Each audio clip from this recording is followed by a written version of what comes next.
Dear partners, dear investors into the technology of string transportation, and all the guests of our today's meeting, it is a great pleasure and honor for me to welcome you here. Today, it is the 5th of February, quite a memorable date because on this day, at this time, our meeting is going to be joined by the author of the string transportation technology, Dr. Yunitsky. Before we start our today's meeting, I would like to outline the regulation and rules and the format and check some technical issues.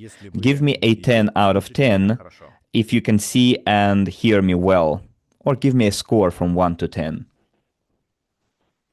Good, good. I see that you guys are giving me just 10s only. Trying to read the chat. We have 1,900 people today in one room. Direct live meeting from hundreds of countries across the world, which is so great, and I would like to thank you for being so active today. As for the regulation and rules for today's meeting, this is how it's going to go. Right now, Dr. Yunitsky and I are going to reveal some very important points about the program of the funding optimization for GTI for the purpose of its further scaling. We are fully aware that this program was introduced literally in the last 2 weeks, starting from the video address by Dr. Yunitsky, followed by a number of other videos, interviews, addresses, clarifications about this program, about this initiative.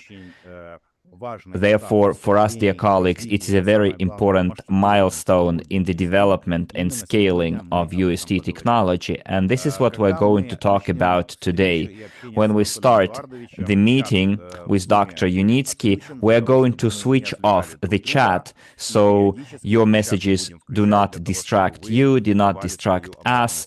However, we will regularly put it back on for your feedback. When Dr. Yunitsky and I are over with our main message, with the key message that we are putting into today's meeting, I will be addressing your most frequently asked questions raised by our investors, and I think it will take us 1 hour, 1 and a half for that.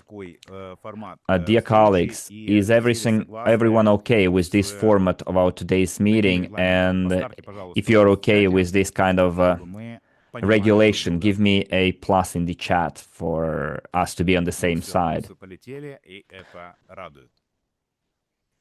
Okay, I see pluses. Then I'm ready to invite our main guest, the person for whom hundreds of thousands of people got together and have been getting together for the last 10 years, a person who is creating a sector-forming project aimed to save the planet Earth from over-congestion,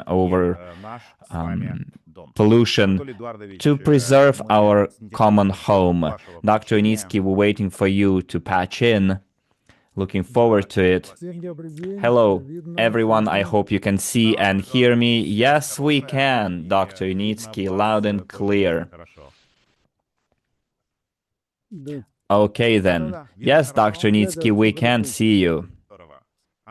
So, Dr. Yunitsky, we see that right now you are at your workstation, your workplace, in your office, despite the fact that your workday is over, working hours are over, according to your schedule, but you still found time to talk to your investors, and they are quite looking forward to your speech.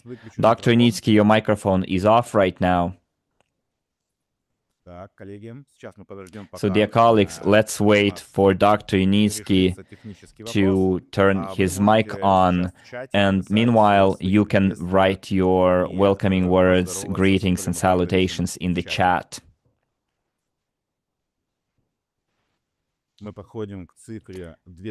We are approaching the threshold of 2,000 people online. This is great.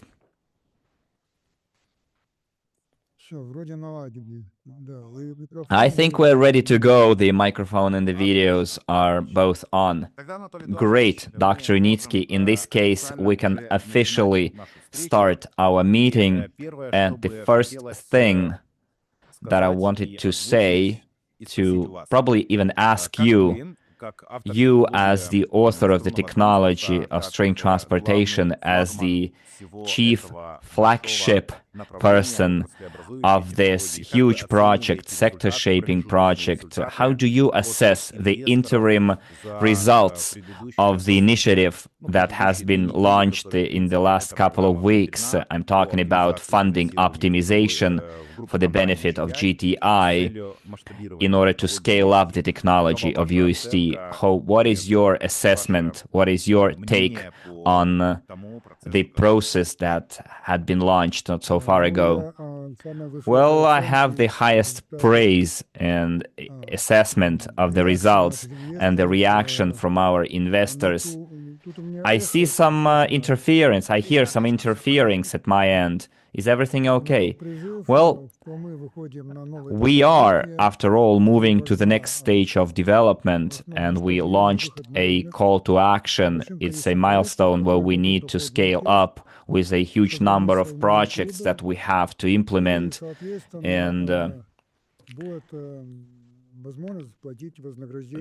eventually we will be able to start paying a remuneration to our investors, because, after all, the ultimate goal for us is to implement our projects across the world and thank and express our gratitude to all of our investors who started helping this project back in 2014. And when I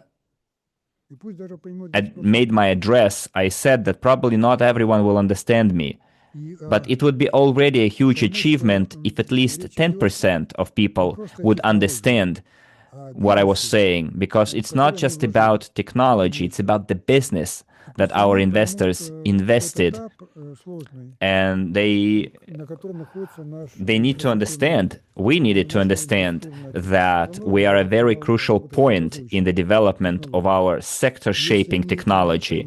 And if our investors get the message, understand me, and are willing to extend the helping hand and help us cover the operational costs of our group of companies, then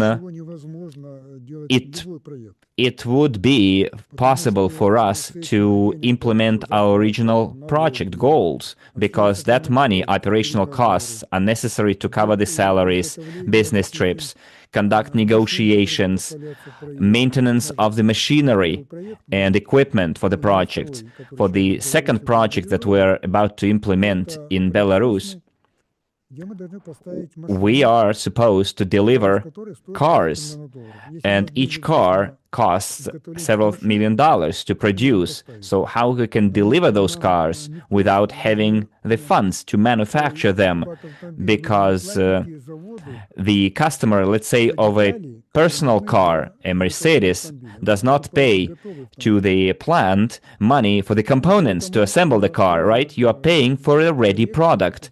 And it is similar here. The customer is paying for the ready product and not for the product to be assembled and pay for the components. That's why we needed that operational money to cover the costs. And dozens of thousands of people heard our call, and we addressed the problem and helped us get over this very pivotal, crucial, difficult point in our history. And now we need to be able to create a safety net to be sure that we can overcome any crisis that might happen in the world, geopolitical crisis and other type of force majeure situations. Because we need to understand that our HQ, for example, our production plant, is located in a country that is under sanctions right now. and it might be a huge problem for the supply of components and machinery. So we need to have that safety net, that safety pillow for us to be able to tap into that reserve funds to address the problem if that problem arises. And I'm talking about the safety net for the entire group of companies, GTI, not just one company, so that the entire set of companies under GTI would be able to function properly and be able to enter the market. Because as more and more projects are being started, implemented, well, more and more money start coming into the company in the form of revenues, advance payments. And when the company has the safety net,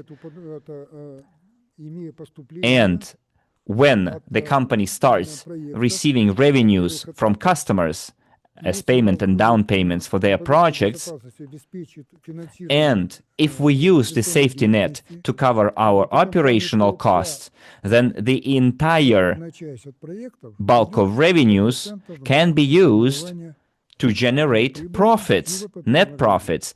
And net profits means money for paying out the remuneration to our investors. So we need to understand that the safety net is needed to cover the operational cost. And the sooner we gather the entire necessary amount, the sooner and the bigger the payouts will be. So there is a direct correlation. Okay, Dr. Yunitsky, it is precisely here that I wanted to focus my attention, our attention, on one very important point. I'm talking about the implementation of the GTI strategy at the time of scaling up. And I completely agree with you that we received a huge variety of feedbacks, ranging from both support. Last week, we had a huge meeting with our audience that was attended by more than 1,000 investors into UST, and many of the investors heard the call and provided that support, but quite a lot of people gave some criticism and had their questions, but we fully realized that this feedback was possible and it's normal. And we also realized that we're not going to ignore those doubts and questions. Instead, we're going to try to explain the logic behind the decisions that are being made and have been made. So over that time, we received a huge signal. The program that was proposed for optimizing the funding during the scaling of the UST technology led to a significant increase of the funds raised. I'm talking about the investment volume. And for us, the investors' colleagues, is not like a reason to be jubilant and to be full of triumph. We just need to understand that the market right now, we see that the market understands the difference between understands the transition period and what it takes to overcome that transition period. I also wanted to underline that the money that we are accumulating right now is not like a rainy day fund, that the money will not be used. No, we're talking about the working capital of the entire GTI group of companies. And that capital will be aimed at development, at speeding up design engineering works, at developing solutions that will help us move faster towards the ultimate goals. I'm talking about business growth, preparation for IPO, and shaping sustainable sources of income. And today, together with Dr. Yunitsky, we're going to touch upon a list of questions related to the restructuring of the entire GTI group of companies, preparation of the corporate architecture for the next stage of development, and new approaches to investment participation, which will allow implement commercial projects without the support of governmental subsidies. Yet, we will be ready to offer transparent, economically viable solutions to governments and states. And here, Dr. Yunitsky, I would like to remind you that you mentioned on numerous occasions that the speed of implementation of infrastructural projects is defined by the financial models, among other factors. So can you, as the chief designer, tell us what kind of systematic approaches help you speed up the implementation of projects without losing manageability and the quality, and how this policy is included in the GTI strategy? Well, Maxim, when implementing any infrastructural project, and our project is no exception, the key factor in the development pace is not just the technology itself, but the process implementation model. And implementation model is a very important factor. If you have a technology in place, you might position it incorrectly, and it will never reach the market, because you did not set up or organize the market penetration process correctly. And there are a lot of examples in the history, and the project will never be implemented because the market penetration was not organized properly, where the company needed money for operational costs. I'm talking about working capital. Without working capital, there is not a single company that can operate. And it is important to underline here that we're not talking about the speed of entering the market at any cost, like as soon as possible, no matter what. We're talking about removing systematic barriers, quite a lot of barriers that traditionally slow down such complex infrastructural projects. And the classical model that is usually adopted in passenger infrastructure, a lot of time is given not to design of a project or construction, but to agreeing on the funding schemes, on including such projects into the state programs, going through budget cycles and many other things.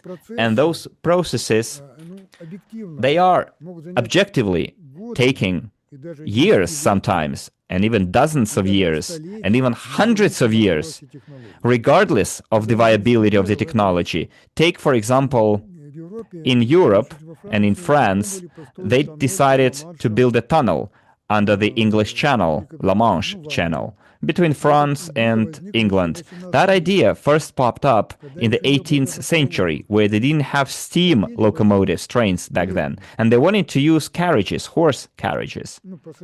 I'm talking about cargo and passenger transportation. And then the steam train came up.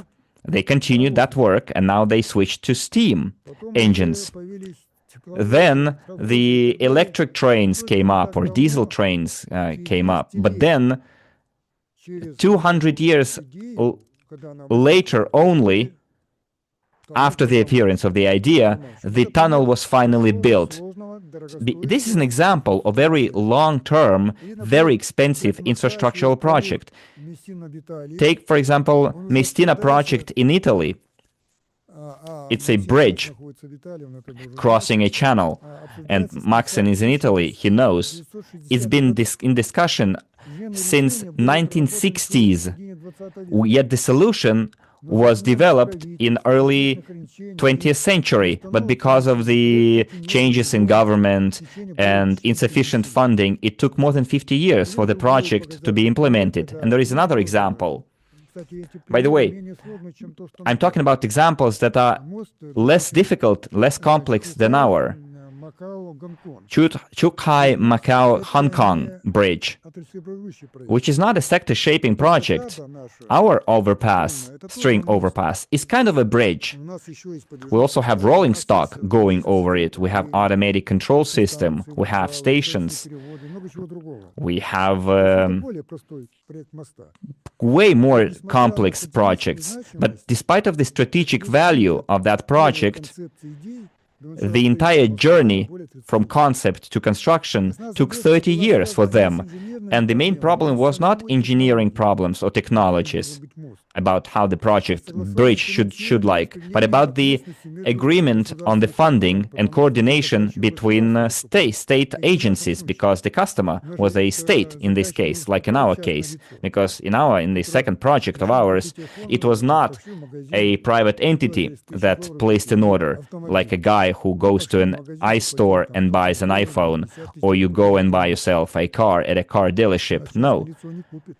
A private individual cannot buy such a project. We're talking about states, regions, or individual cities, or big companies that needs a track to transport ore, for example. So we realize that we need to speed up our projects by applying administrative pressure, by going from one office to another office, by sending addresses and requests to ministers, presidents, and we realized it didn't work. It didn't simply work, that administrative pressure. Then we switched our tactics, and we realized that the only models for implementing such projects that would work would be offering at once a viable solution that does not require changing the budgeting priorities of the state, because budgets of states, they usually develop for dozens of years ahead. It's a very complex procedure, and our transportation is not included in the state budgets at this moment. But in some countries, we are already included in the budget of those states, and that's why projects in those countries are very close to implementation. That is why the GTI strategy is focused on the PPPs, public-private partnerships, and on creating specialized structures, agencies for investment purposes. And the task is not to replace the state or overpass the state, but just reduce some financial restrictions that would allow our projects to move from concept to implementation faster and in a more manageable way. So out of what I said, you can already see how difficult this process is, where we have entire states in the game and not just private individuals. And another historical example here is, for example, early 19th, 20th century. Part of the transportation infrastructure in the United States was created by private companies that raised funds through shares. And it was not a question of a race for profits, but about building infrastructure when state budgeting mechanisms, financial mechanism, didn't allow it to do it quickly, because state is a very inert mechanism. And our task is not to reproduce those funding models, do like exact replicas, but the general idea. We need to make sure that our projects are ready to use and are very clear for private capital. This is not about going buying an iPhone or a car. We're talking about projects that cost tens and hundreds of millions of dollars, sometimes billions of dollars. And at such levels, it is the state who is the buyer, the customer, not a private individual. And in this case, the state is not a source of funding, but a partner and a beneficiary through developing territories of a region or area or a state or entire country. I was talking about the whole national economy, and also to making sure that transportation is available to the local population. The criteria here are way more complex compared to regular purchases made by a regular private individual. And this is the logic that we're using in the GTI strategy. This is quite a complex logic, and we are consecutively building the architecture. Yes, I guess architecture is the correct term here. Framework under which projects can be launched without lengthy pauses because we already did a lot of preparation work. Sometimes it took us years for that preparation work, linked to the budget cycles of states, because many states now that we are coming with projects because we started working with those states 10, 15, 20 years ago. They're ready for us, where crowd investing didn't exist. I started that work back then. This is why we are preserving the manageability and transparency of those projects. And in accordance with the long-term interests of all the countries' participant stakeholders. And there might be several stakeholders, not just one, dozens of them. Stakeholders that, for example, own land, which we're going to use to build our track. And what if it's like land is owned by, that whole stretch of track is owned by 10, 20 landowners, and we need to make arrangements with them. We either buy that land off them, or we use the lease mechanism, or they can probably they can participate in the project in kind with the land. So this is very complex procedure. I hope I did not use too complex language, Maxim. Dr. Yunitsky, I'm sure that everything you've just said is more than clear to our investors, because currently what you did is you described the strategical logic for acceleration of the project implementation. That includes framework architecture, investment solutions, and new formats of participation. All of it is outlined in the document of GTI Group of companies for the next, until 2025, 2035. I'm talking about the next 10 years. At the same time, we see that transition to that stage of scaling up is always accompanied by increased requirements to sustainability of operational procurement. And it is then when the company launched the program for optimizing funding, which caused active reaction from investors, positive reaction, and I would like to extend our thanks to them for that. Dr. Yunitsky, from the standpoint of chief engineer and author who is responsible for the team and the technology, in your opinion, why do you think in such transitional, responsible times or periods, why do you think it is critically important to first ensure the sustainability and continuity of work, and then scale and speed? This is question A. And question B, what actions, in your opinion, what might happen if that balance is disrupted? What kind of risks? Well, the risks are quite huge, and many people don't understand that, especially people who never did anything similar. Well, first of all,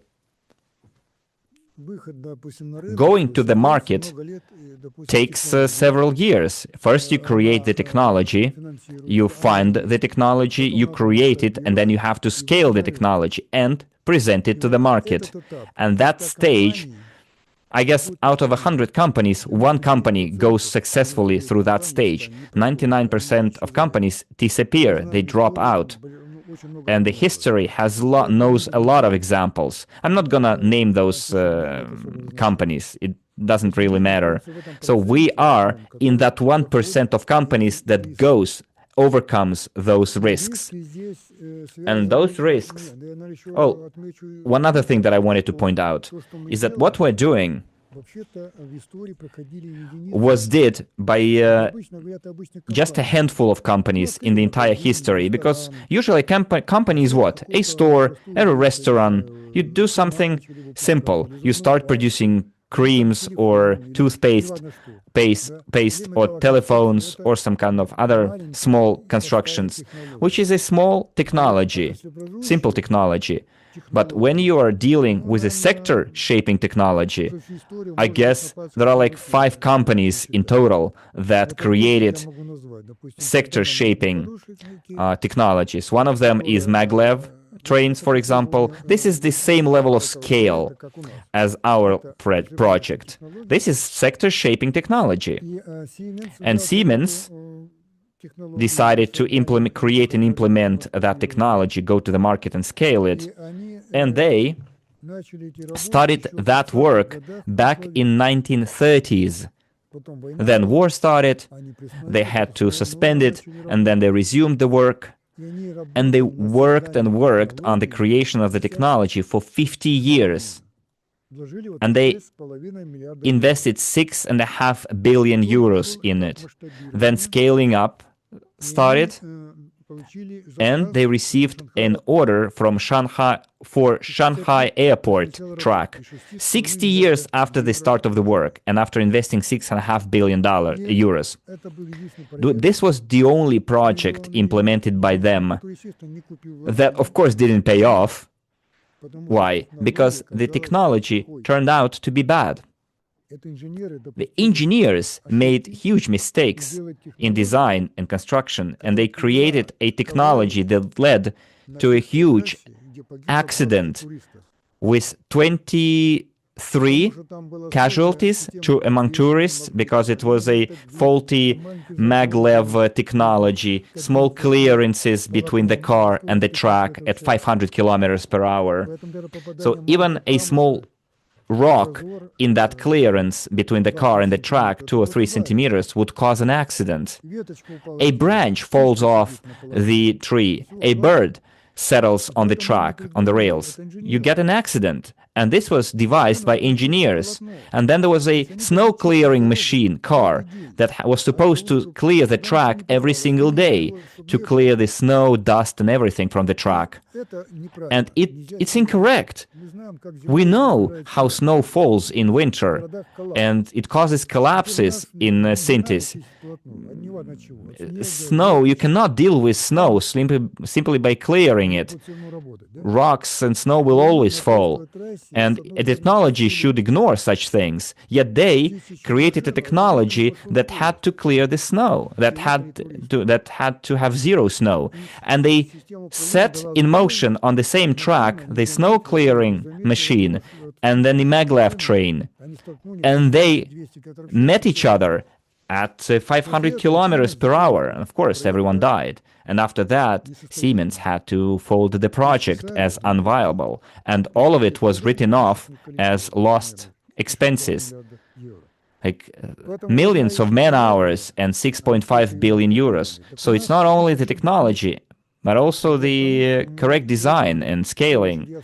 And we don't have those mistakes. I first created the scientific engineering design school for string transportation, the one-of-a-kind school in the world. And this is what our investors invested. Without that school, you cannot scale up the technology.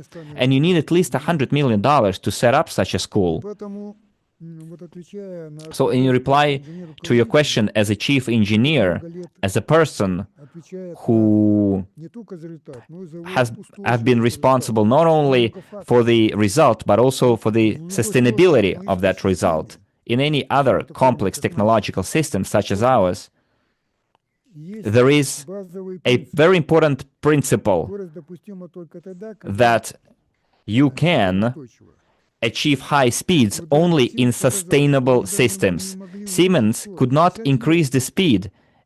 It took them 50 years, not 3, 5, 10 years, 50 years to get at 500 kilometers per hour. In 2015, we received land in Marina Gorka, and 2 years later, our first car went on the track, started moving on the track. I have that model in my office. I'm talking from my... And that car already traveled hundreds of thousands of kilometers. It visited different countries. It took us 2 years to launch the first U-Pod. So we realized that we can speed it up. We can work on the technology, but what about the organizational component, which is way more important? And sometimes you can rush things, and then you get tragedy at the end. So yes, you can speed up by working on the technology and scaling, and not just rushing the technology into the market. So you need to lay the foundation first. And this, what we did We did that critical milestone. It's even more important than the technology itself, laying the foundation, the school, the know-how. And if you make a mistake, you will have no room and time to correct that mistake. When the engineers of Siemens made a mistake, they weren't able to rectify it later because it was part of the technology. And to rectify that mistake, they had to go back 50 years and redo the whole technology to basically start from scratch. So the situation that we're in right now, the crisis of the situation, or the critical point here, is that we can lose the team that we spent dozens of years to build, because I started building my team of engineers even before crowd investing. I'm talking about my scientific papers, monographs. I'm talking about my whole experience as an engineer. So we decided to look for options, and the only option for us was to address our investors, because our investors are not only just investors, they are also co-owners of that technology. It is their technology, it is their engineering team, it is their engineering school, not just mine. Although it is called Yunitsky's engineering school, it is also the building I'm in right now, the 9-story building, 12,000 square meters. It is their car that is sitting in my office. It is their eco-techno park and Sky Transport in United Arab Emirates. And in my speech, I explained that it is critical for us to scale up, to go to the market, and for our investors to start receiving remuneration. And people heard me. And the platform, GTI, the platforms that existed before, there were several platforms before, fundraising platform, they were not part of GTI. They were privately owned platforms with their own interests, but they're not part of the GTI platform, except RSW Systems. And of course, those platforms had their own interests, had their own focus, and they lost focus and concentration on our project.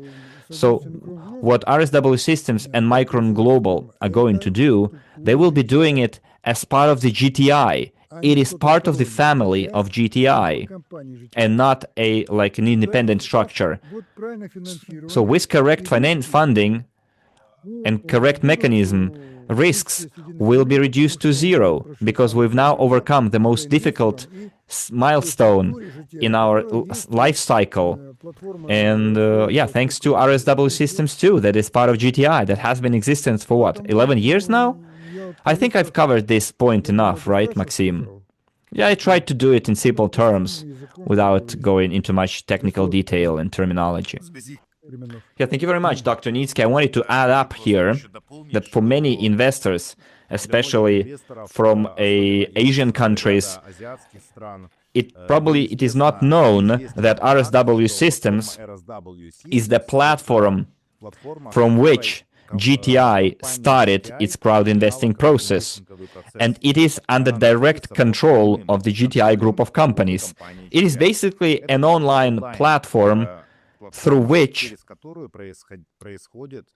the GTI pre-IPO shares are sold. That's how it has been for the last 11 years, and then that's how it is now. And as Dr. Yunitsky also mentioned, Micron Global platform that will be launched in 21 days, that platform is a marketing service platform that is part of the GTI group of companies as well. GTI will be providing marketing services for promotion of the technology for the purpose of crowd investing, and it is also under full control of GTI.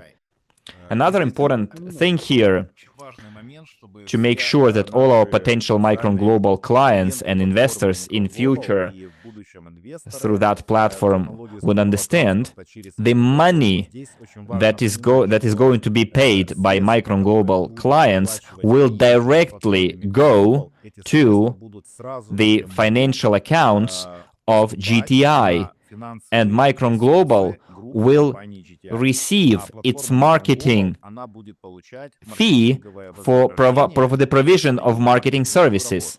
it is a part of the GTI group of companies, and their main interest is not making money from investing, but to help implement the technology, go to the market, receive dividends or remuneration, a better term, and then everyone's happy. And I also want to earn remuneration. I'm the majority investor. I want to earn not from the process of fundraising, but from the ultimate result. Because if I start earning from the investment process itself, not all of the money will reach the technology. Imagine we scale up, we build like millions of kilometers of tracks in 10, 20 years. The entire road market is like trillions of dollars, and we have a share in that market. How much do you think it is? It's way more than a fundraising platform earns from fundraising. So GTI aims not at the current benefit or profits like the financial pyramids do. They use the money they raised to pay their agents, and then they fold and say goodbye.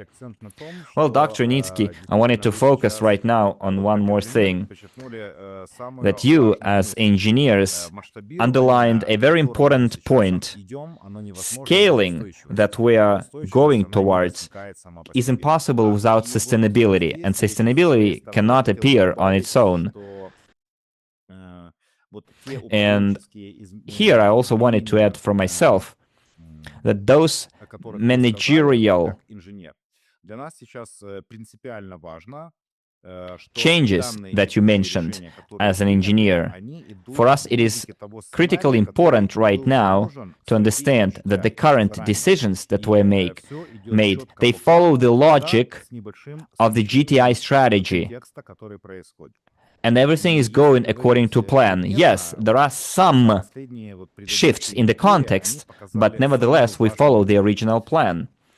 And over the last couple of weeks, we saw one very important fact. The measures that were offered for funding optimization worked and are working. We saw multifold increase in investment activity thanks to you, dear investors and partners. Again, thank you very much. You have our gratitude. It also shows that the market overall understands the nature of what's happening as a temporary measure. At the same time, dear investors, I want to point out another very crucial thing. The safety net that is being developed right now, it's not a rainy day fund. It's not a money that will be taken out of the working capital. No, it's operational money that will be used to maintain and expand the engineering activity. Second of all, it will help us launch or speed up the project activities for our commercial projects. And third, it will help us move to the next stage of implementation strategy. I'm talking about preparation for the IPO that we're all waiting for. And right now, we've started that implementation of every stage, step by step or stage by stage, as they say. Within the preparation of this process, we are launching the process of uniting Emirates company, Yunitsky and Yunitsky companies into one entity. Dr. Yunitsky, could you please tell us more about this merger of two companies in the United Arab Emirates? Well, honestly, it's not about those two companies only, but on their example, we can show our overall approach that we're implementing right now. In the United Arab Emirates, historically, we have a situation where different functions were separated across different legal entities. And it wasn't done by chance. Work overseas usually is linked to quite a lot of different risks and difficulties. And when the parent company, GTI, is an offshore area, this alone already prevents us from creating legal entities, opening bank accounts, etc. transferring of money for the operation of different bureaus. It creates quite a lot of difficulties. So we had to look for ways of coming out of this situation to work on the technological part. And Yunitsky Transport right now is like an operator for us, a demonstration center. We had to build it, and we built it. And without that company, we wouldn't be able to acquire land, because you cannot have land without the legal entity, or you can't open a bank account, and we did it. Because this company was not in offshore, it was in the United Arab Emirates.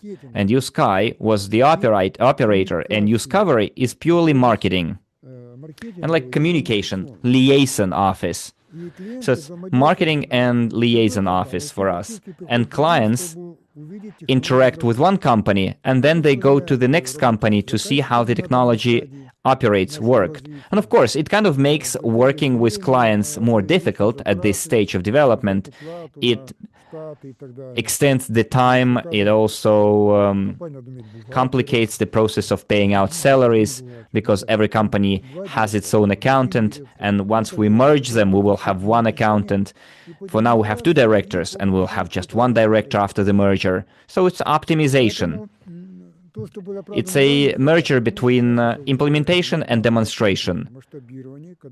So it was necessary back in the day at the early stage, but now when we're scaling up, we finally can merge into one company, because both companies are still part of the GTI family and they're not standalone entities. And now we are transitioning to the next phase. And the logic is different in the next stage. We don't need two separate entities. And now we need to understand the client's journey, or partner's investor's journey in it.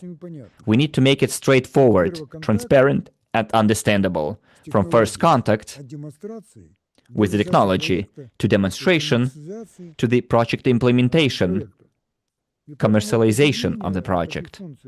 This is why we decided to merge those entities, two companies,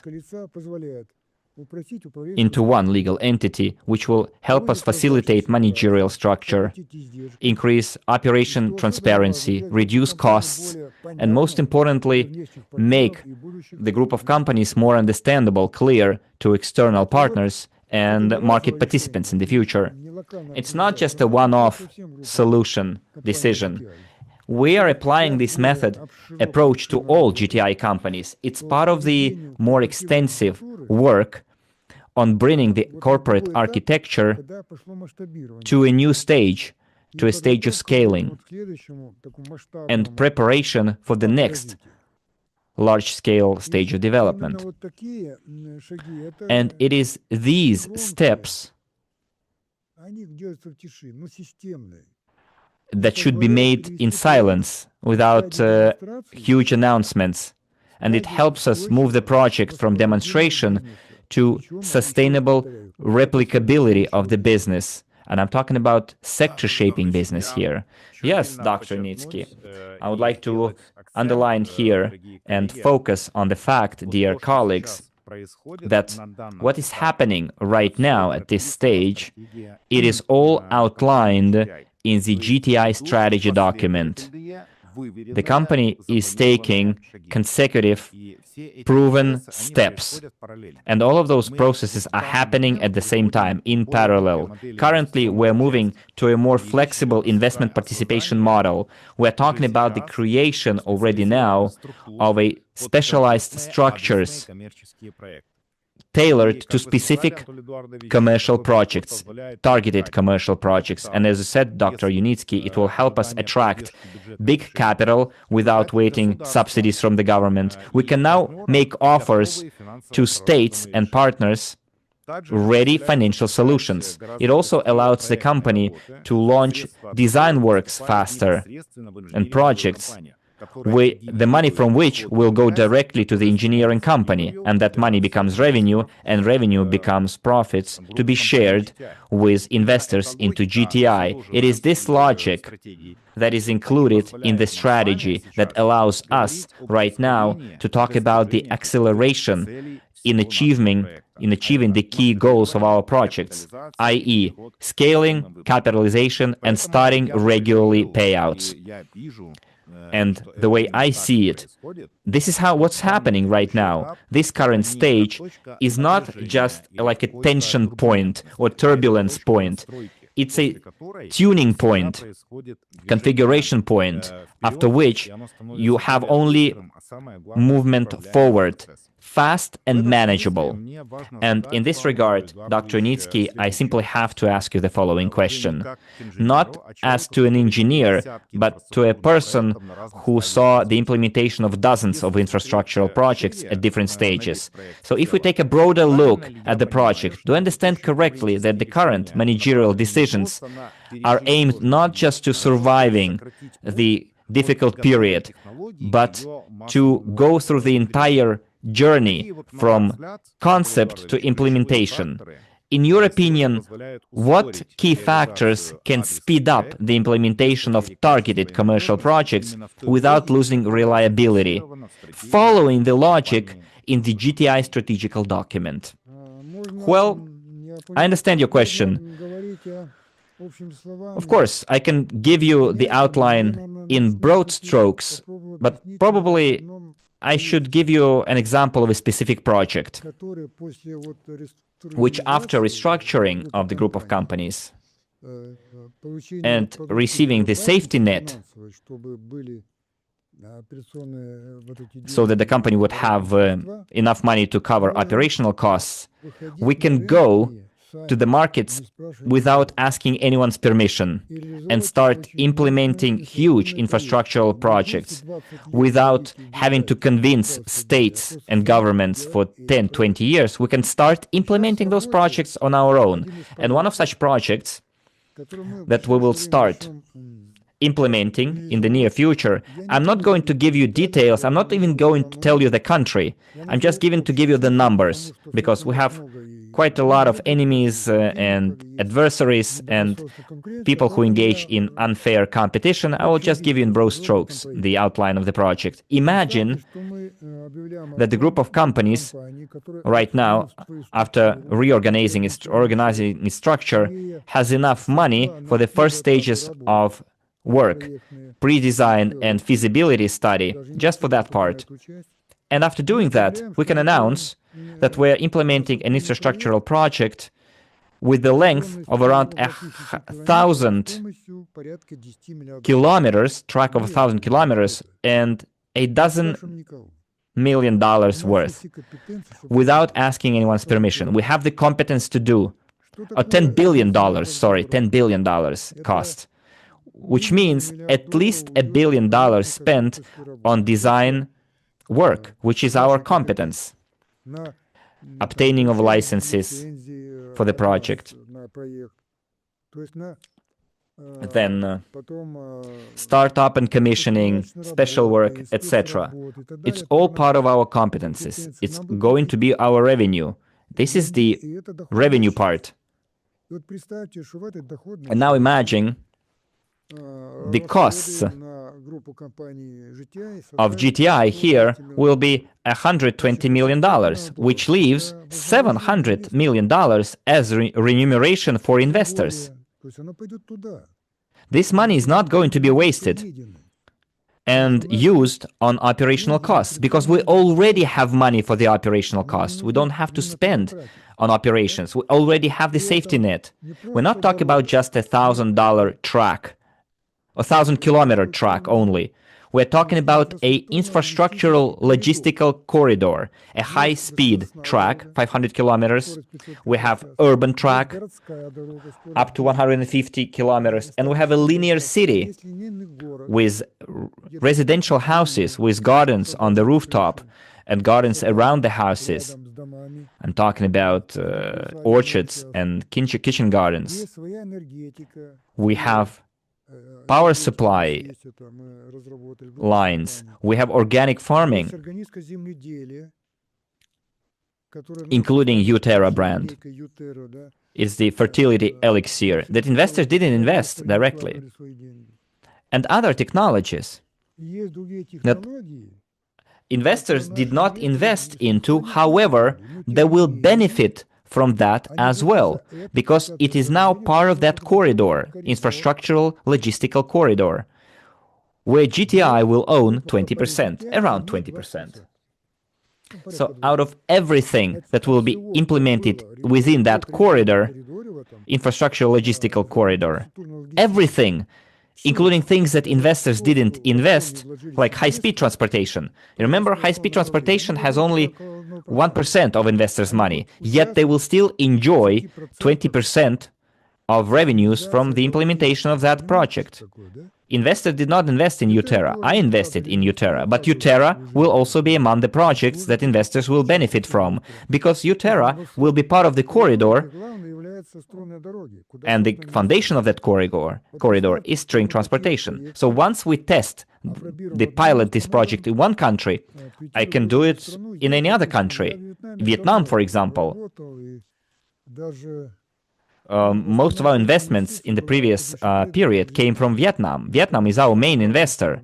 And 15 years ago, I met with the Prime Minister of Vietnam, and I suggested Hanoi Ho Chi Minh project back then. 15 years passed, we offered that project again. It's very difficult to convince the government to allocate that money in the budget. And now they moved in a different direction. They want to build high-speed train that will be $50 billion more expensive than what we offered. But imagine now we have the experience and we tell them, we would like to implement this project. We will create the necessary infrastructure by pooling together all those competencies, where it will be shareholding and not crowd investing. And investors will be directly buying shares in the company, which will be implementing the project. And all of the investors will also be, all the previous investors will also be there, because without the string technology, this project wouldn't be possible. And we won't have to ask anyone's permission, the president's permission or government's permission, and we just start works. And when the management of the country, administration of the country sees that the project has been launched and the project is real, and they can save $50 billion, of course they will join in. State level, regional level, big investors, investment funds. And we've just invested in the initial stage of the project. We will have access to huge investments and will implement the project. It's a different form of implementation. Let's take China, the biggest economy in the world. Xi Jinping, the chairperson of the party, announced a strategic project. It's a national idea. One Belt, One Way. It's the former Silk Way. It was announced in 2014. Has it been implemented? Not yet. It was announced by the head of the state, because you cannot implement such things with old approaches. Yet our approach can help do that. The approach that we're using in scaling up the project, we can do it. And it won't take us 10, 12 years, but way more. Less, of course. Dr. Yunitsky, do I understand correctly that in the technology scaling approach, you will probably create corporations in different regions, right? Well, not just corporations. There are millions of corporations out there. I'm talking about infrastructural development corporations for the development of a whole country or region. This is a different level of corporation, where you need all the sector competencies that we have. There will be a corridor built. I'm talking about roads, high-speed tracks, urban cargo, passenger. It's linear cities, the urbanism development. We're talking about available houses, affordable houses, eco-houses, where close by you have work jobs quite there. Because you need doctors, you need plumbers, you need teachers, right? It's thousands of jobs. You need hospitals and kindergartens.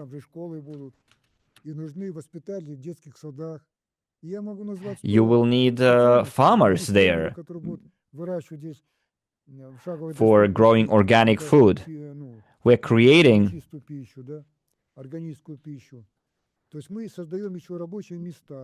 jobs. We are solving demographic problems because people are asking themselves, why give birth to children if you don't have a house, you don't have a stable job? Imagine you have it. It will also help address demographic problems for those countries.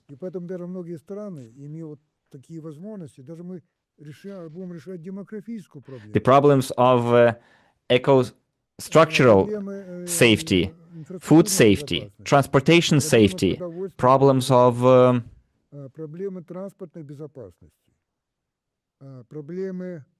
and many other problems too. This is something that the state itself cannot do. And through that project, you address those problems automatically. Like they started building railroads without asking anyone's permission, and they changed the world. Cities appeared in places where there was nothing, where there was desert. Simply, it was companies that started building railroads, and we're going to do the same, but a new stage of development. It wasn't not like in early 19th century, but early 21st century, with a different technology that is leaps and bounds ahead of the entire world. In your opinion, what is the time frame when you can start implementing that to scale up the technology at that level in certain regions? When do you think it's possible? Well, we already started that process. We're now talking about the investment part of it. It's too early to announce, but we have the understanding how to do that. So we're already on that track. And I'm sure that spring this year, we will announce the creation of such a structure for the implementation of this huge infrastructural logistical projects. We will know what country it is, what region it is. I think spring this year is when we can do that. And when we have this safety net, thanks to our investors, the co-owners of the technology, because you need to spend like 20 years convincing the state for them to allocate like 20 million or $1 million. And we did it in just one day because investors understood what kind of stage of development we are at. Even if no one is in our way, we can easily and quickly implement such a project. Well, if they are in our way, probably it will take us 5 years instead of 1 year.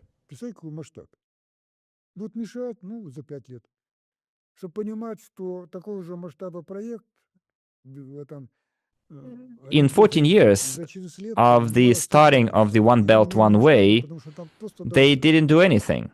And they just wanted to build a road. And in our case, it's not just a road, it's a whole complex. Dr. Yunitsky, do I understand correctly that without the funding optimization plan, if we didn't give the opportunity to our investors to support the technology at a very good discount, we wouldn't be able to move to that stage that you're talking about? Well, what I want to say is this funding optimization plan that we've just put in motion allows now the technology to go to the scaling stage on a regular basis, not just, but also to overcome any critical stage. You understand?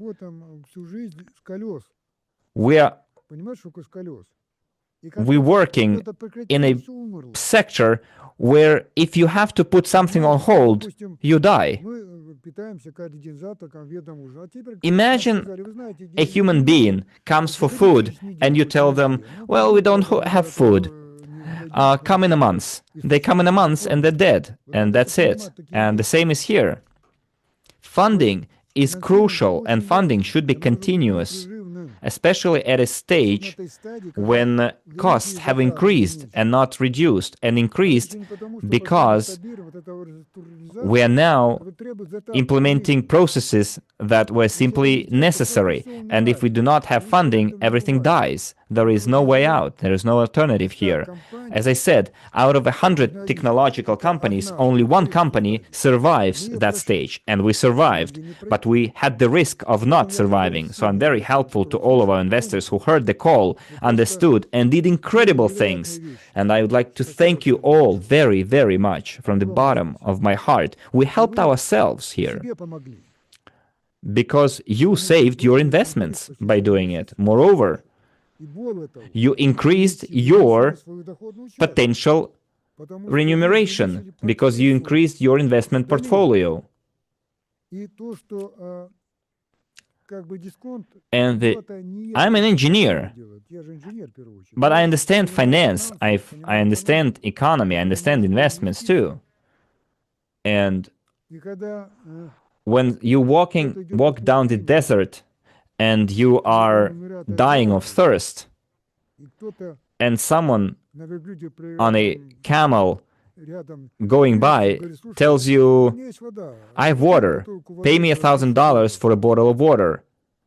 And you are telling them, it's too expensive, $1,000 for a bottle of water. And he says, no, it's at the right price. And that person doesn't buy the water and they die. So don't look at the discounts. And that for some people, discounts were too high, as they say. But think why those discounts were offered. And what we sold is probably a 1%. And that 1% does not really affect your payout or remuneration. But it is enough to survive. It is enough to save that person dying from thirst. And that percent is not your shares being sold. That percent, it was the shares sold that had already been issued in the past. It's not a new issue of pre-IPO shares. Those pre-IPO shares have already been issued before. The number of issued shares did not increase. It's just those shares were originally intended for sale. So there is no dilution of shares here. I'd say the value of those shares increased because it helped the company get out of crisis.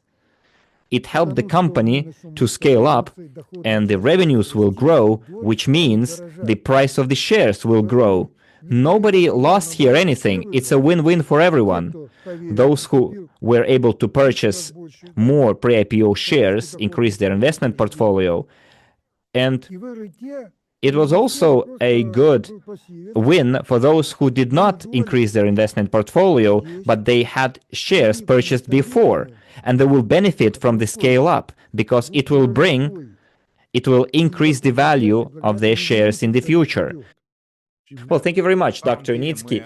We've touched upon fundamental things. We've touched upon very important aspects of this stage of development of the entire group of companies, GTI, and the scaling of the technology of string transportation. What I wanted to emphasize, dear partners and colleagues, and Dr. Yunitsky here, is that indeed, the development of the entire technology, I'm talking about the first stage, which is the shaping, technological shaping of it. We're past it now.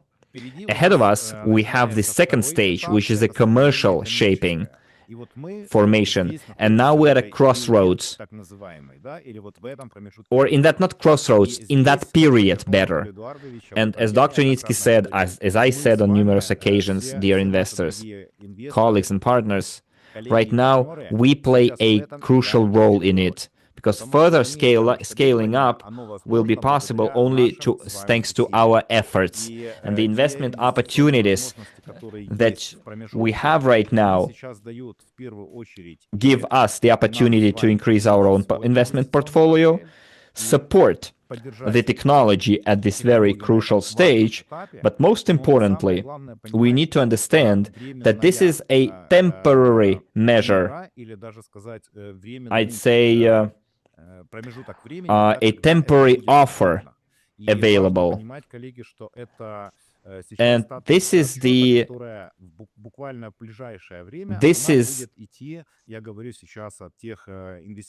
these investment proposals over time will be reduced.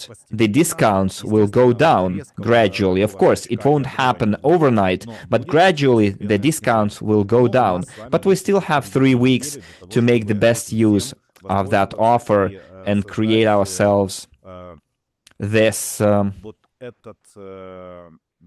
instrument that will implement everything that Dr. Yunitsky mentioned right now.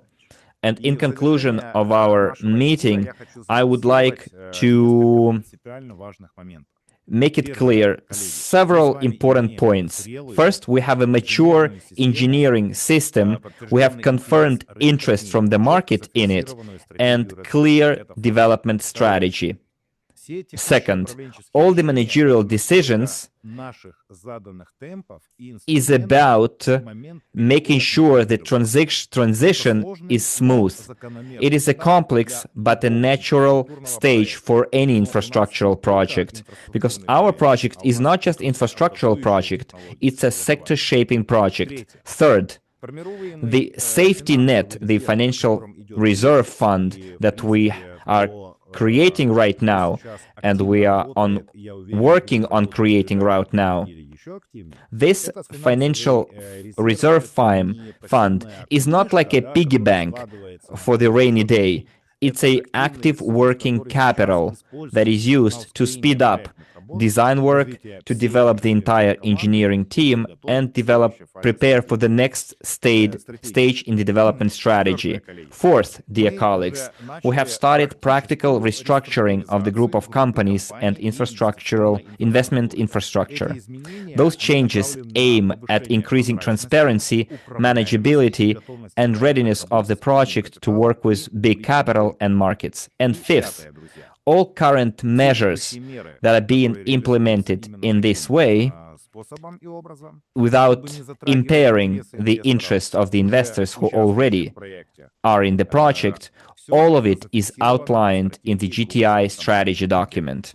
And most importantly, friends, we knowingly, currently, avoid loud promises and statements, and we're just giving simple answers to complex questions. We are confident that trust is formed based not on loud statements and declarations, but on consistent actions, on clear explanation of the logic of the decisions that have been made. We fully realize that currently not all investors, not all supporters of the string transportation technology agree with the decisions made by the company. It is quite normal. However, in this long-term, complex project that we are all part of, it is impossible to have 100% consensus at every stage. It is normal, it is standard. Our task right now is not to convince everyone, but consecutively implement the strategy and be responsible for the decisions implemented. Well, to summarize, all the key points that have been stated today point to that. And Maxim, I wanted also to add here that we're not changing goals and we're not making our path easy, as some people think.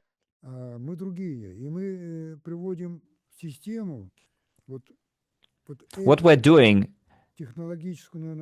is we're bringing this technological system to a state where they can sustainably scale up.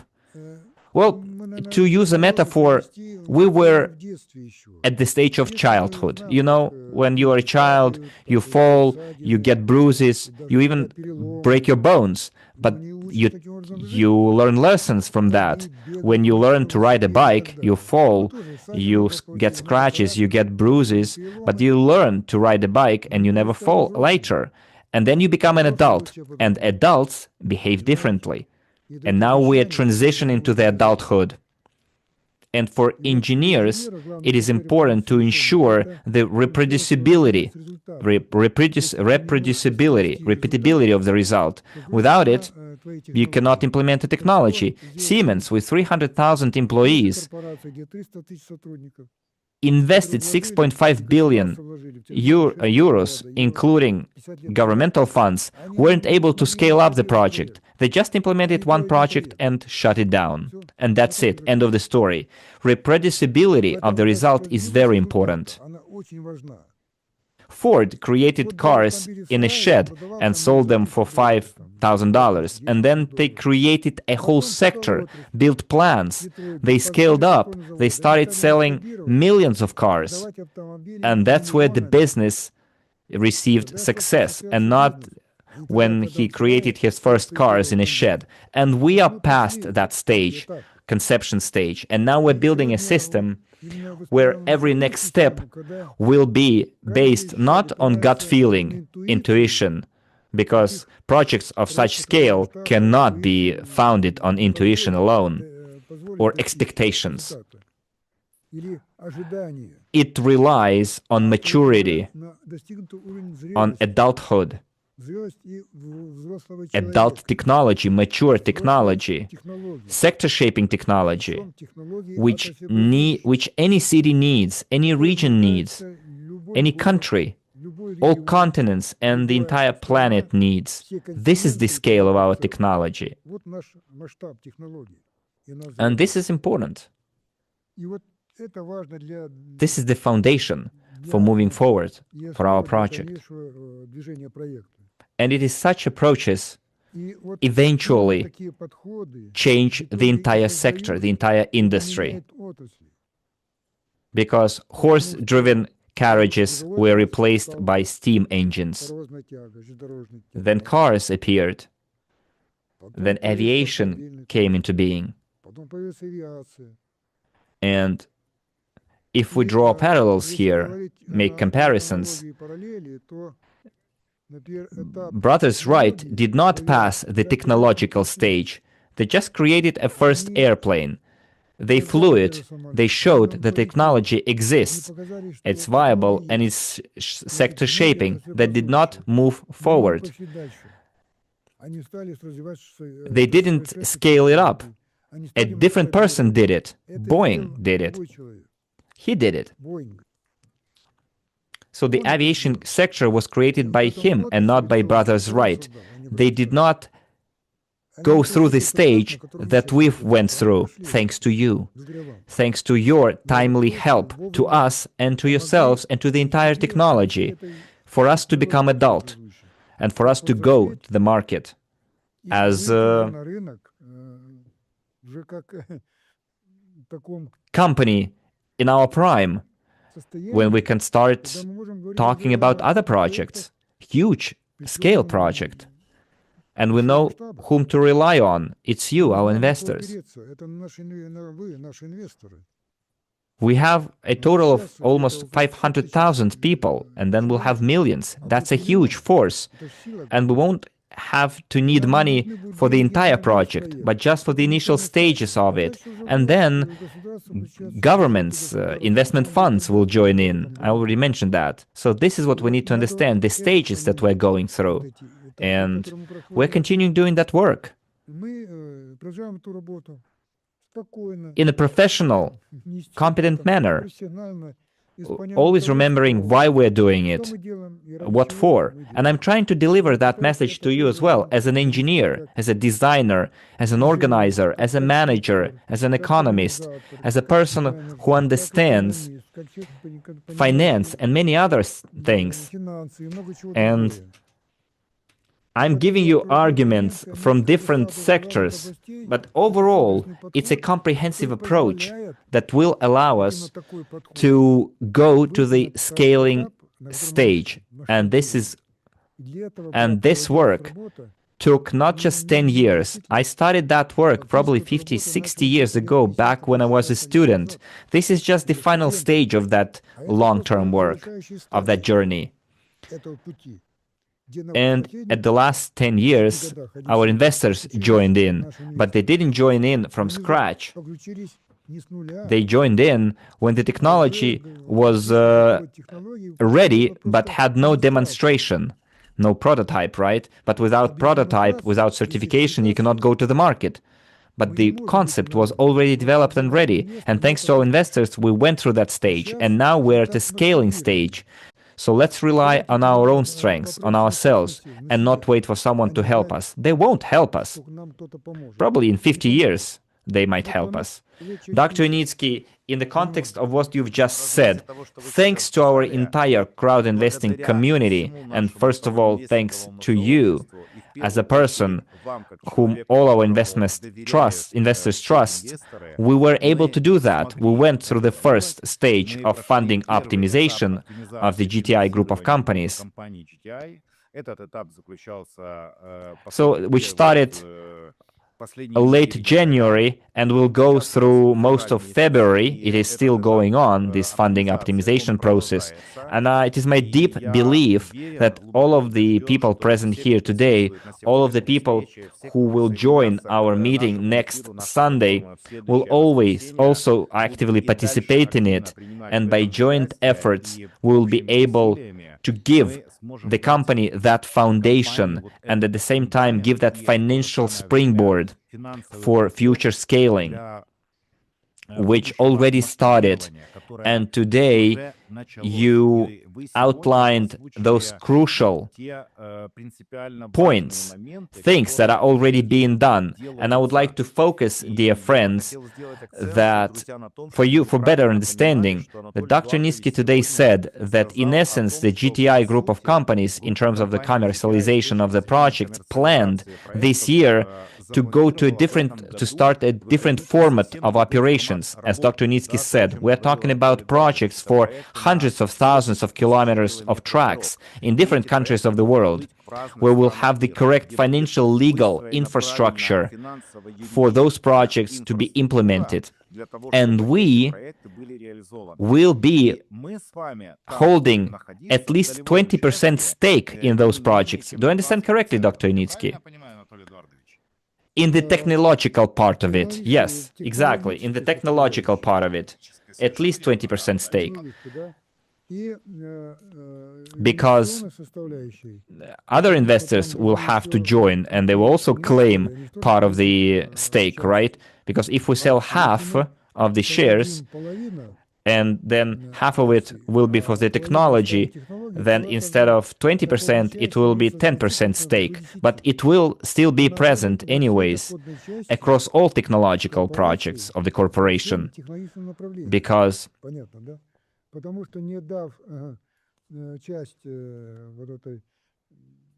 investors will not invest if they don't get a share, a stake in the project, right? So they have to get a stake. However, our investors will be always co-owners of the technology. And the first part of any project is the technological part. And because we will be the one doing the design work, we will not be subcontracting someone else that will do that work 10 times higher the price and not do it at all. We will be responsible and doing the technological part, and 100% of the technology is owned by our investors. And by having a stake in the authorized capital, investors will also be sharing in the revenues, in the profits of the entire project, and not just project consisting of one track. We're talking about communication lines, internet, tracks themselves, organic farming. This is what I've been talking about. Even there, where investors did not invest, because nobody invested in internet there of organic farming. Yet they will be participating in the profits or sharing in the profits of that project. And if we successfully test that mechanism, we can then apply it to any other country and region, because we'll have already competencies and nobody will object, because it's business. It will be a win-win for everyone.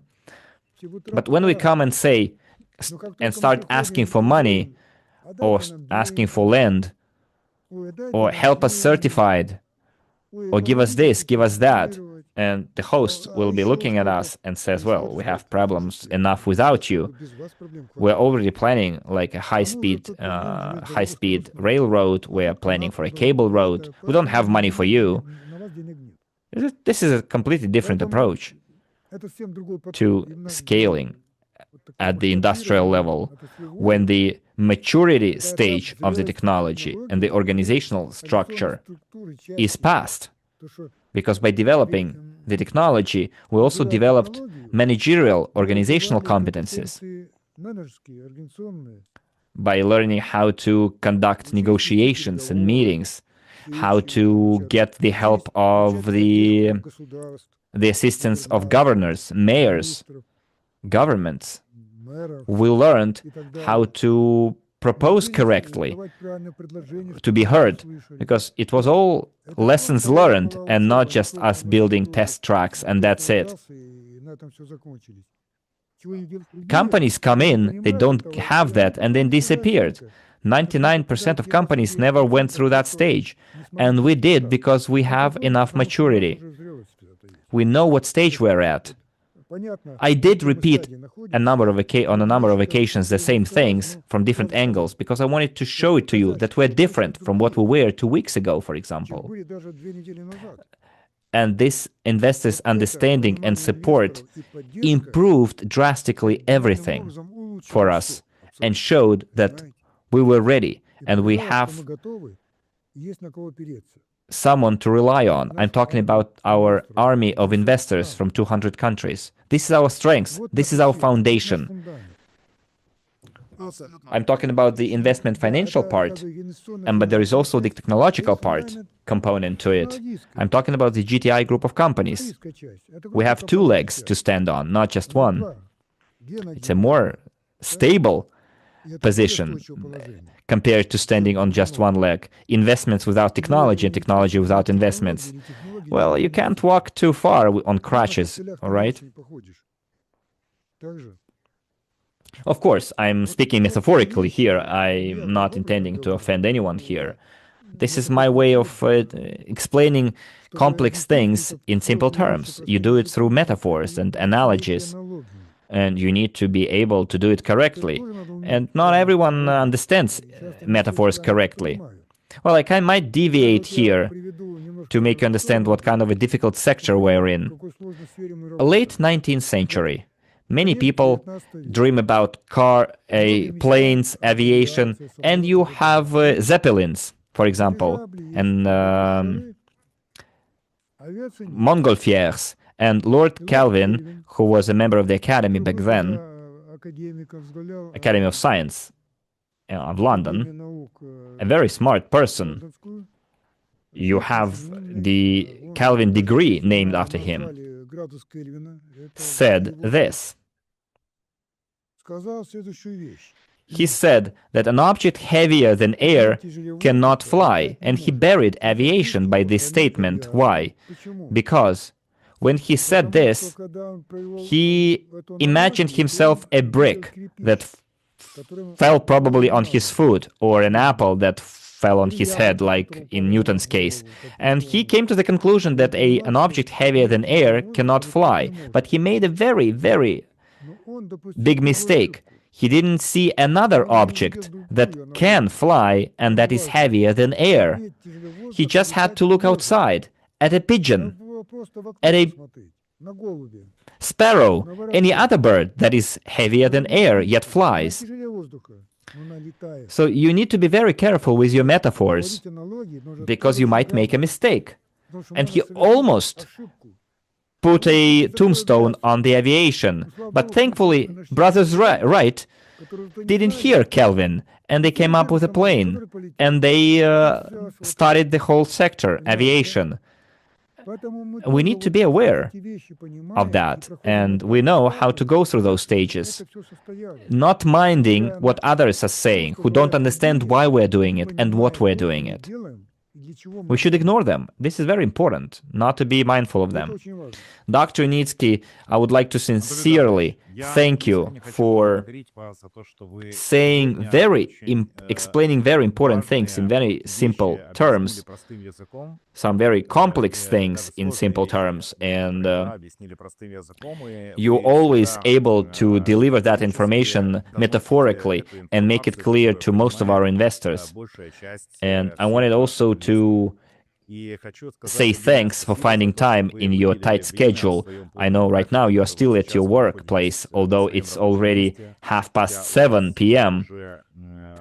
The working hours are well over, and you are still here talking with us. Then, Dr. Yunitsky, I would like to sincerely thank you and assure you on behalf of the entire crowd investing community that our active work, help, and funding of the technology will continue not only at the same level, but will continuously grow, especially take into account that ahead of us we have quite a lot of marketing activities planned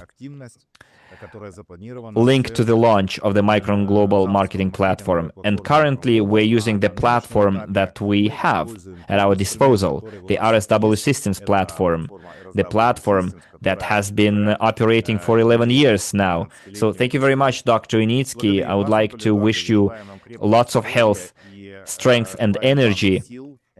You have it, I know.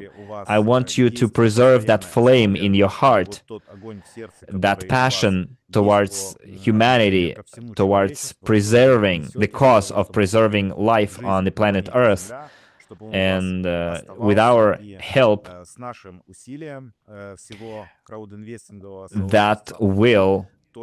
that flame will become bigger and bigger and will spread across the entire planet. You can see the chat. It's literally flooded with words of support. It's being torn apart. Today we had 2,100 people attending live, which is just a small share of people who believe in you, who support you, and who are sure of our common success. Thank you very much, Dr. Yunitsky. We will definitely continue this tradition of updating our investors about the results. It can be either interviews like that or video recordings, addresses. We will continue doing that during the funding optimization process. Thank you very much, Dr. Yunitsky. And thank you for your kind words. I would like to thank all of our investors from the bottom of my heart. I am taking my hat off to you. I would like to add to what Maxim Isyp said. We've gradually crossed, or unnoticeably crossed, a very important frontier, threshold. So some people think that we are continuing funding the technology, but we've moved to a more important stage. You are now funding the business, not the technology. Yes, scaling is business. We've moved from technology to business.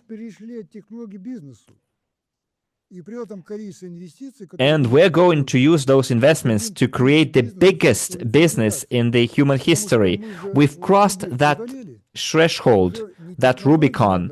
Now we are helping the creation of a biggest business in the human history. I'm sure we will pass that, and then we'll start to large scaling,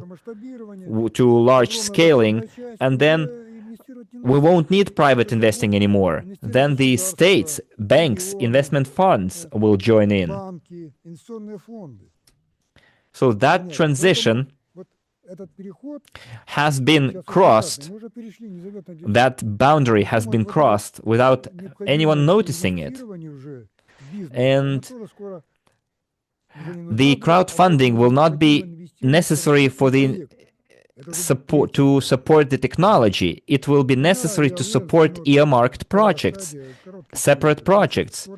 And yes, we will be implementing separate individual projects, and we will open the doors to investors, especially if those projects will be implemented in your country. You will be able to support those projects. Well, thank you very much, Dr. Yunitsky. I'm looking forward to seeing you at our future meetings, interviews, and I would like to wish you a good rest of the evening and productive tomorrow working day. Thank you very much. No, thank you very much to you. Well, dear colleagues, in conclusion, I would like to make a couple of technical announcements. Let me remind you that we're meeting at 3 p.m. Central European Time on Sunday. It's 5 p.m. Moscow time, and then you have to check your own time zones. We're going to share some important updates about our activities. And we'll be making all the announcements related to the launch of the Micron Global. This is going to be a very important meeting, and I'm inviting you to that meeting. Please find time for it. And also, I wanted to remind you that until the end of the promotional offer, our referral program on RSW system will not be changed.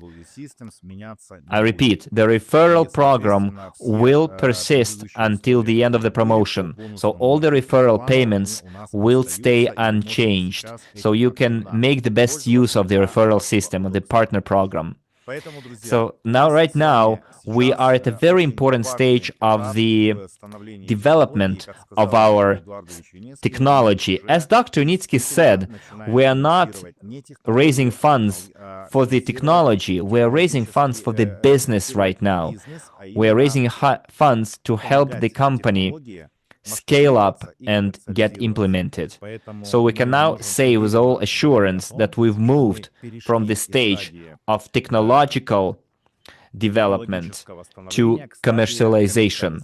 And all the investments that are coming to the GTI Group of companies are directed at business scaling. And this is the foundation, dear friends, the foundation of our course that we will be following throughout year 2026 and in all subsequent years. And all the investors who will be joining the technology from now on will see that they will not have to wait for the payout day, for the returns, as long as we had to wait. The payout day for them will come way, way sooner compared to us who invested 5, 8, 10 years ago, or even 3 years ago. So, dear friends, we've made a huge breakthrough in literally 6 days, the last days of January, despite the fact that the website was down for almost an entire day. We've achieved our interim milestone.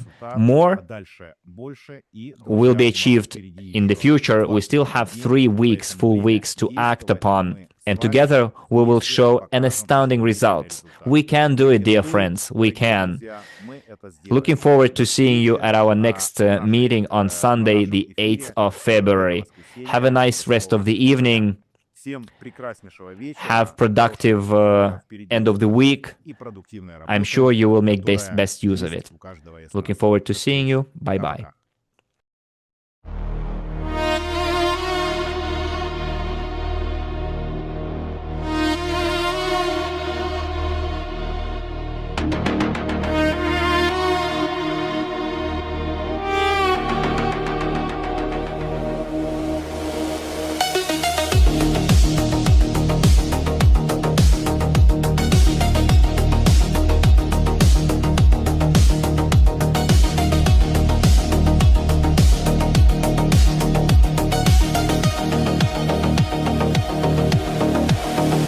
Lights begin.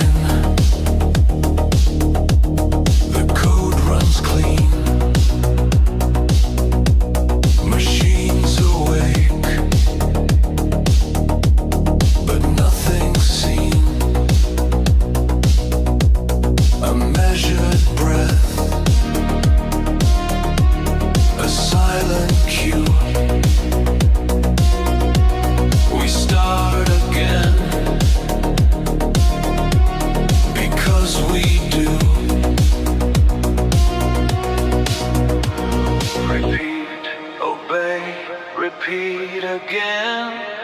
system speaks, we understand. We can do it.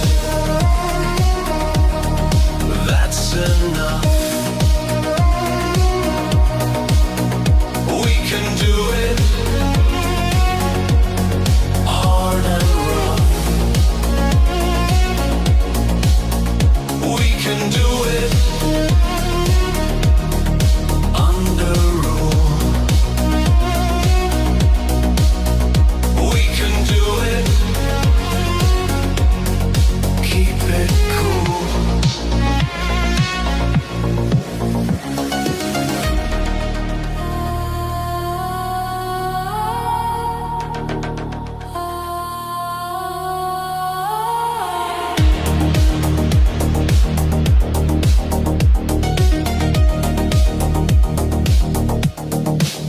The glass reflects, the wires hum, a sterile faith in what's to come. Hands aligned, no need to feel. Control becomes the new idea. Command received, delay, decline. We leave no trace, we stay confined. We can do it. We comply. We can do it. We don't try. We can do it.